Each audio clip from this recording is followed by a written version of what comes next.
Hello बच्चों, good morning all of you. और कैसे हैं? उम्मीद करते हो अच्छे से होंगे। तो आइए शुरू करते हैं आज का क्लास। ठीक है, हम लोग पढ़ रहे थे अम्ल क्षार लवण का इंपॉर्टेंट क्वेश्चन, जो प्रीवियस ईयर क्वेश्चन है, जो पेपर में आए हुए क्वेश्चन है। ये उसका अगला क्वेश्चन है उस सीरीज का, क्वेश्चन नंबर 41। कह रहा है अम्लीय वर्षा से आप क्या समझते हैं। ये क्वेश्चन 2022, 2020 और 2017 में पूछा हुआ है। अम्लीय वर्षा, आप इतना अपने दिमाग में याद रखें कि अम्लीय वर्षा वह वर्षा होती है जिसका पीएच मान 5.6 से कम होता है। अम्लीय वर्षा वह वर्षा होती है जिसका पीएच मान 5.6 से कम होती है। मैंने लिख रखा है कि जब वर्षा का जल पीएच मान, जब वर्षा का जल पीएच मान 5.6 से कम होता है तो वह वर्षा अम्लीय वर्षा कहलाती है। वह वर्षा अम्लीय वर्षा कहलाती है। आइए अगला क्वेश्चन लेते हैं, क्वेश्चन नंबर 40। आइए क्वेश्चन नंबर 42 कह रहा है लवण से आप क्या समझते हो। ये सवाल 2023, 2020 और 2018 में पूछा हुआ है। ठीक है, इस सवाल का आंसर क्या होगा कि लवण से आप क्या समझते हैं। तो जब अम्ल और क्षार की क्रिया होती है आपस में, जब अम्ल और क्षार, एक अम्ल और एक क्षार की आपस में क्रिया होती है, तो जल के अतिरिक्त जो बनता है वह लवण कहलाता है। मैंने परिभाषा लिख रखा है कि अम्ल व क्षार की क्रिया द्वारा जल के अतिरिक्त बना यौगिक लवण कहलाता है। लवण का बनना उदासीनीकरण कहलाता है। एक अम्ल लेते हैं और एक क्षार लेते हैं, और जब आपस में हम रिएक्शन कराते हैं तो यह लवण बनता है और जल बनता है। इस पूरी अभिक्रिया को कहते हैं उदासीनीकरण अभिक्रिया। फॉर एग्जाम्पल, अम्ल लेते हैं NaCl, HCl और NaOH, एक क्षार लेते हैं तो ये बनेगा लवण NaCl प्लस का जल। ये अभिक्रिया कहलाती है उदासीनीकरण अभिक्रिया। ठीक है, आइए क्वेश्चन नंबर 43। आइए क्वेश्चन नंबर 43 है, कह रहा है कि धावन सोडा का रासायनिक सूत्र तथा दो उपयोग लिखिए। ये सवाल 2021 और 2020 में पूछा हुआ है। तो धावन सोडा का रासायनिक नाम होता है या रासायनिक सूत्र होता है। ठीक है, सबसे पहले रासायनिक सूत्र लिखते हैं हम। धावन सोडा का जो रासायनिक सूत्र होता है वह होता है Na2CO3 10H2O। ठीक है, 10 जल के मॉलिक्यूलर होते हैं। इसका रासायनिक जो नाम होता है, रासायनिक जो नाम होता है इसको पढ़ते हम लोग हैं sodium carbonate. Sodium carbonate decahydrate, decahydrate होता है इसका रासायनिक नाम। ठीक है,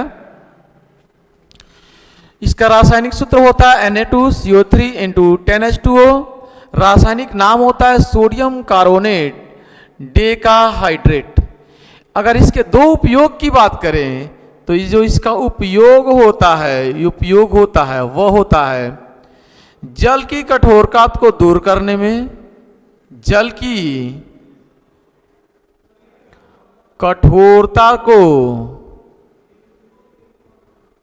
दूर करने में। और दूसरा जो उपयोग होता है वह होता है आग बुझाने वाले यंत्रों में, आग बुझाने वाले यंत्रों में, आग बुझाने वाले यंत्रों में इसका उपयोग होता है। ठीक है, तो सोडियम कार्बोनेट डेकाहाइड्रेट इसका रासायनिक नाम है। रासायनिक सूत्र है Na2CO3 × 10H2O। पहला उपयोग मैंने लिखा जल की कठोरता को दूर करने में, दूसरा आग बुझाने वाले यंत्रों में। आइए क्वेश्चन नंबर 44 है, कह रहा है हमसे कि बेकिंग सोडा का रासायनिक नाम, सूत्र तथा उपयोग लिखिए। इस सवाल 2022, 2020 और 2017 में पूछा हुआ सवाल है। तो बेकिंग सोडा का जो रासायनिक सूत्र है ठीक है, वह है रासायनिक। अगर आप सूत्र लिखेंगे तो आप कहेंगे रासायनिक सूत्र होता है NaHCO3। इसका रासायनिक जो नाम होता है वह होता है आपके पास रासायनिक नाम, वह होता है सोडियम बाइकार्बोनेट। सोडियम बाइकार्बोनेट, ठीक है, सोडियम बाइकार्बोनेट इसको बोलते हैं। इसको सोडियम हाइड्रोजन कार्बोनेट भी बोला जाता है। तो सोडियम बाइकार्बोनेट इसका नाम होता है। अगर इसके उपयोग की बात करें तो इसका उपयोग में अगर हम बात करें तो इसका उपयोग जो होता है, उपयोग नंबर 1 ब्रेड बनाने में किया जाता है। ब्रेड बनाने में। दूसरा इसका उपयोग होता है खाने को स्वादिष्ट बनाने में। दूसरा होता है खाने को स्वादिष्ट बनाने में, ठीक है। इसके दो उपयोग ये हैं, एक ब्रेड बनाने में, दूसरा खाने को स्वादिष्ट बनाने में इसका उपयोग किया जाता है। आइए अगला सवाल लेते हैं। अगला क्वेश्चन है 45। कह रहा है निम्नलिखित को पूर्ण एवं संतुलित कीजिए। ये सवाल 2023, 2020 और 2018 में पूछा हुआ है। ये दो हमारे पास पार्ट्स हैं इसके, इनको आपको लिखना है पूर्ण रूप से और संतुलित करना है। और कह रहा है मुख्य उत्पाद का नाम भी लिखिए इसमें, ठीक है। तो आइए इसको हल करते हैं। जब आप सॉल्व करेंगे इसका, ठीक है, सॉल्यूशन लिखेंगे, यानी उसका जब उत्तर आप लिखेंगे तो आप कहेंगे NaCl को बोलते हैं हम लोग नमक, ठीक है, साधारण नमक कहते हैं। सोडियम क्लोराइड और NH3 यह है अमोनिया, और ये है आपके पास जल, और ये है कार्बन डाइऑक्साइड। जब इनको हम मिलाकर बनाएंगे, तो ये बनता है आपके पास सोडियम बाइकार्बोनेट और अमोनियम क्लोराइड बनता है। अमोनियम क्लोराइड बनता है, इसको कहते हैं सोडियम बाइकार्बोनेट, ठीक है। और इसका नाम होता है अमोनियम क्लोराइड। अमोनियम क्लोराइड होता है, अमोनियम क्लोराइड, ठीक है। ये होता है आपके पास जब सोडियम क्लोराइड, ये होता है आपके पास सोडियम क्लोराइड होता है। और ये होता है अमोनिया, इसको बोलते हैं अमोनिया।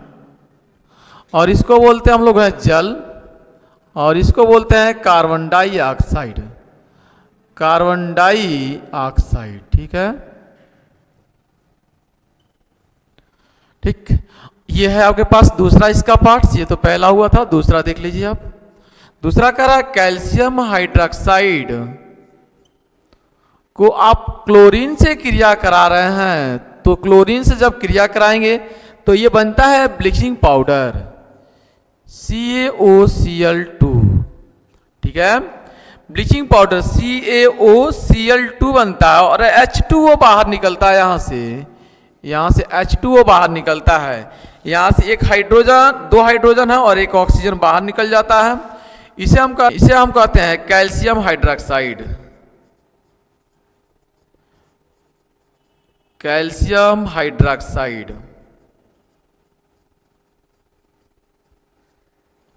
और ये है क्लोरीन। जब कैल्शियम हाइड्रोक्साइड को क्लोरीन से भी क्रिया कराते हैं तो ये बनता है ब्लीचिंग पाउडर, ठीक है।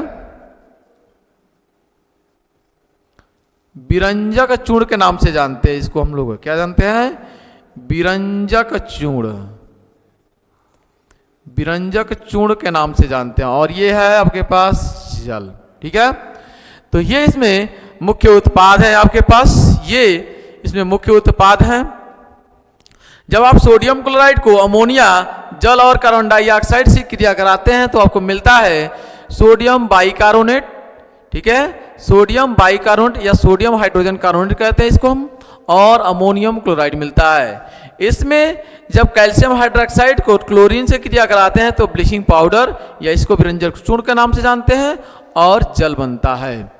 ये इसमें रिएक्शन होता है। आइए क्वेश्चन नंबर 46 की बात करते हैं। आइए क्वेश्चन नंबर 46 है, कह रहा है निम्नलिखित को पूर्ण कीजिए। ये सवाल 2023-2022 में पूछा हुआ है। पहला पार्ट है इसका सोडियम कार्बोनेट, ठीक है, और डॉटेड है प्लस का, फिर प्लस डॉटेड और बनाया है सोडियम हाइड्रोजन कार्बोनेट। तो आपको पता होना चाहिए कि जब सोडियम हाइड्रोजन कार्बोनेट के मॉलिक्यूलर को हम लोग गर्म करते हैं तो वह सोडियम कार्बोनेट कार्बन डाइऑक्साइड और जल में टूटता है। तो अगर जल को मिलाएंगे हम इसके साथ, कार्बन डाइऑक्साइड को मिलाएंगे, यानी सोडियम कार्बोनेट को के साथ यदि हम जल को मिला लें और कार्बन डाइऑक्साइड को मिला लें तो जो बनेगा वह बनेगा सोडियम हाइड्रोजन कार्बोनेट, ठीक है, यानी सोडियम बाई कार्बोनेट बनता है। यहां पे देखिए कहते हैं ब्लीचिंग पाउडर, विरंजक चूर्ण के नाम से जानते हैं। तो जब विरंजक चूर्ण को, ठीक है, यहाँ पे विरंजक चूर्ण को से यहाँ पे प्लस का डॉटेड है, उसके बाद से बनाया है कैल्शियम सल्फेट प्लस का जल। तो देखिएगा कैल्शियम सल्फेट यहाँ पे बनाया है और जल है, यानी इसका मतलब हाइड्रोजन और SO4 आपस में पहले मिले थे तो बने थे H2SO4, ठीक है, H2SO4 बने थे। और जब ये क्रिया किया आपस में तो कैल्शियम सल्फेट बना, कैल्शियम सल्फेट बना, कैल्शियम सल्फेट, ये देखिए कैल्शियम और ये सल्फेट बन चुका। बचा कौन, यहाँ पे H2O और यहाँ पे O, तो इन दोनों को मिलाकर हमने जल पहले से बना दिया है। तो यहाँ पे डॉटेड में क्या भरा जाएगा, बचा है क्लोरीन। तो यहाँ से क्लोरीन गैस बाहर निकलेगी, यहाँ से क्लोरीन गैस बाहर निकलेगी। इस तरह से हम संतुलन कर सकते हैं, राइट्स। आइए क्वेश्चन नंबर 47।